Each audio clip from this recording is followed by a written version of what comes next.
নমস্কার, আপনাদের প্রত্যেককে ইংলিশ টিউশনে সুস্বাগতম। অ্যাট ওয়ান্স, ফিঙ্গার এন্ডস, এই ইংরাজি ইডিয়মটার বাংলা অর্থ হলো নখ দর্পণে, অর্থাৎ রেডি অ্যাট হ্যান্ড। আচ্ছা, নখ দর্পণে বলতে কি বোঝায়? নখ দর্পণে বলতে কোনো বিষয়ে কারোর প্রগাঢ় এবং গভীর জ্ঞান এই রকম বোঝানোর জন্য নখ দর্পণে কথাটা ব্যবহার করা হয়।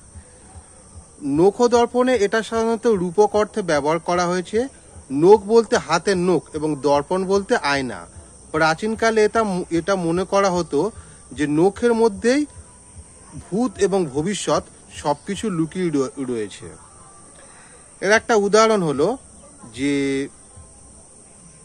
গুরুত্বপূর্ণ তারিখগুলো তার নখ দর্পণে। The important dates are at his finger ends. মানে এখানে ফিঙ্গার এন্ডস কথাটা হলো ইডিয়ম, যার অর্থ নখ দর্পণে। ধন্যবাদ।